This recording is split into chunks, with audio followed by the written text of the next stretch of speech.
You've made some keen deductions. I must say, given how much you still don't know, it is impressive that you've already managed to connect so many pieces of the truth. However, while you were able to decode all the information on the slates, they've also been etched with an additional layer of hidden information using a different power source. When we were at the ruins, I tried to decipher the hidden information recorded in the slates. But since we only had 3 slates at the time, I was unable to come to a full conclusion.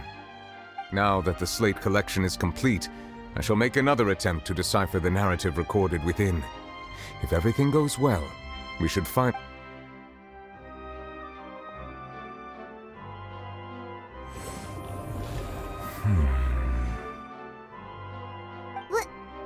Well? Did you get it? I believe I should share this truth not only with you, but with all the people of Fontaine as well. I will try to briefly summarize it for you.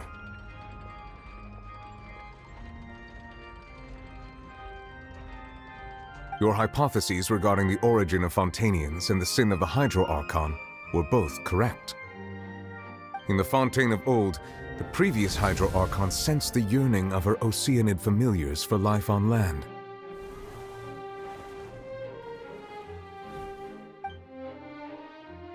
The Oceanids were enamored with the beauty and romanticism of human beings, and wishing to have those experiences for themselves, expressed to the Hydro Archon their desire to become of a similar kind. However, even though water as an element is intricately linked with the power of life, the Hydro Archon, as one of the 7, did not possess the authority to create a new form of human life. Not one to give in, she eventually found a way to create permanent humanoid bodies for her familiars by appropriating the power of this planet's primordial sea. She poured primordial seawater into the Oceanids' blood vessels, creating humanoid mimics in the process. But if Fontainians were to ever come into direct contact with water from the primordial sea, the power within their bodies would escape these artificial restraints and return to the sea. As a result, their forms would collapse, and they would be reverted to their original forms as Oceanids. Of course, the Hydro Archon never received permission from the heavenly principles to create a new human race. And thus, the Hydro Archon and all of her creations came to shoulder the original sin of appropriating the power of the primordial sea. That is the true history of how the people of Fontaine first came into being. So we were all Oceanids before we turned into human beings? That's way too much information for me. I think I'm just going to pretend that I never heard a single thing. Wait, but if that's the truth, we can't let the Hydro Archon be sentenced to death. After all, her only sin was creating us. This really might be too much information for your regular Fontainian, but it does answer a lot of our questions. Alas, your hypothesis regarding the 3rd and 4th stone slates was inaccurate. The slates' respective positions are, in fact, correct.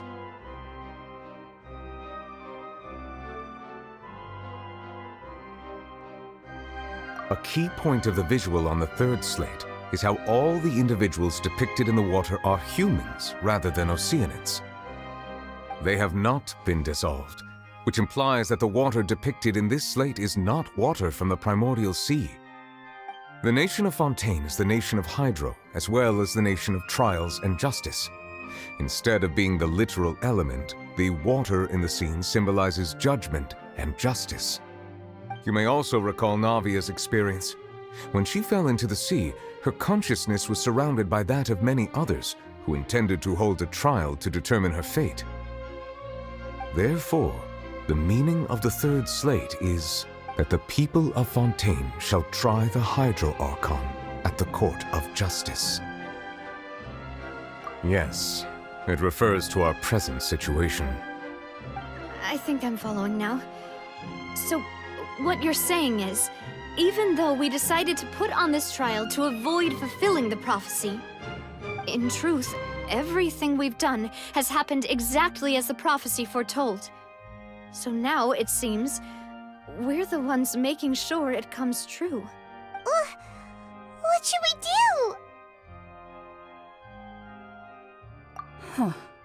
do? no matter what, the prophecy will be fulfilled. Is this what it feels like to be a prisoner of fate? If that's the case, does that mean the scene in the fourth slate will also be fulfilled soon? Traveler, I would like to point out another small fallacy in your deductions. About the fourth slate, you probably thought that the eruption of primordial seawater beneath the fortress of Meripede served as the surest sign. However, I believe that rather than being a sure sign, that eruption could in fact only be a small warning of something far worse to come. As for the root cause of the catastrophe, I believe you've already encountered it once before.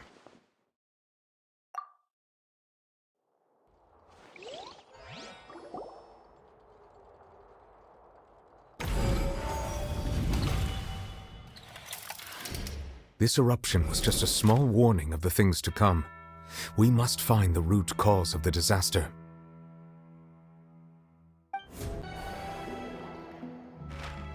If we're talking about a true culprit, that could only be that thing inside the primordial sea, right?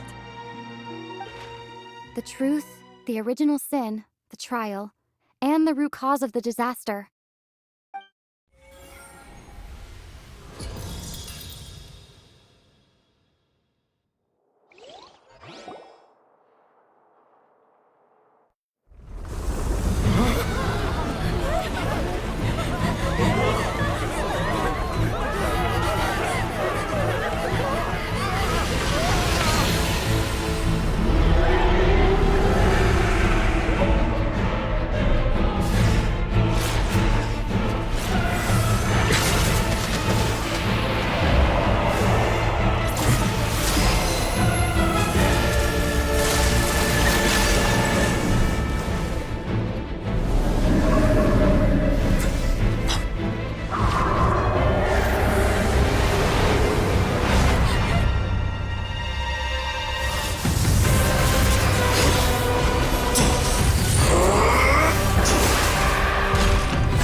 That was way too close! How did that thing just burst into the Opera House? Wait, was that the huge whale you saw in your dream? So we've met it at last. I understand very well why it has chosen to make an appearance here. That whale does not belong to Tevat. It is a monster that has traversed the stars, weeping all the while. It has been greedily consuming the energy from the planet's primordial sea, using it to grow. That is the main cause for the rising sea levels. And once it has finished consuming all of the energy contained within the sea, its next step will be... You said that when the Hydro Archon first created Fontainians out of Oceanids, she filled their blood vessels with primordial seawater. Precisely. That whale finds the blood of Fontainians nigh impossible to resist. Therefore, when it left the primordial sea, it decided to make its next stop a packed opera house full of food. Food in the form of Fontainians.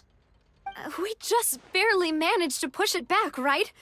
In that case, won't it come back to target the people again once it's managed to recover its strength? That is correct.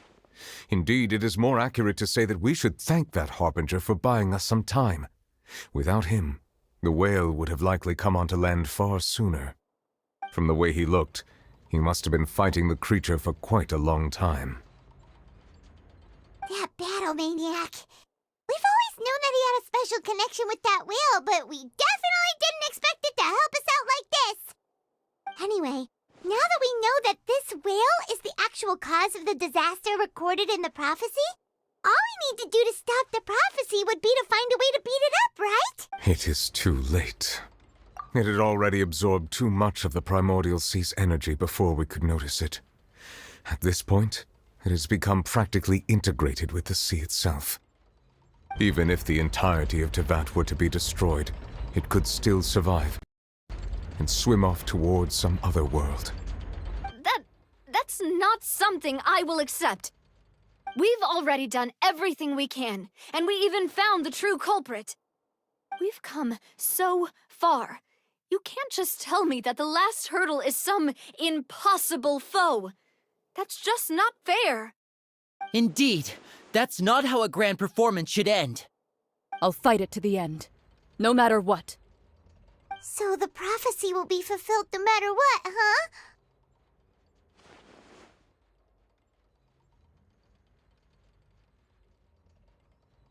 The prophecy. Yes, what has been prophesied will be fulfilled. You may view such things as the history of the future.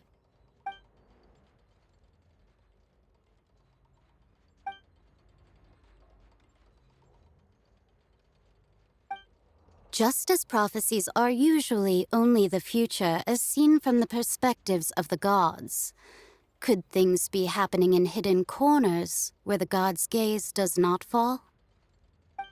Ultimately, fate shall serve as your only guide, no matter what will happen in Tevat's future.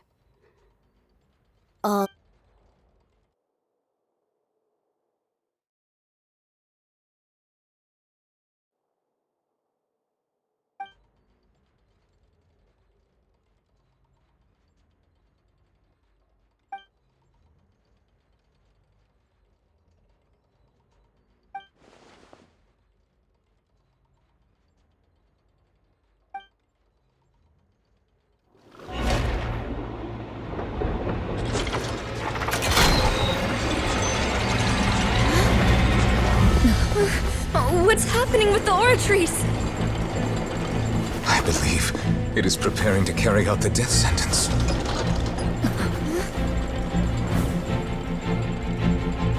Marina!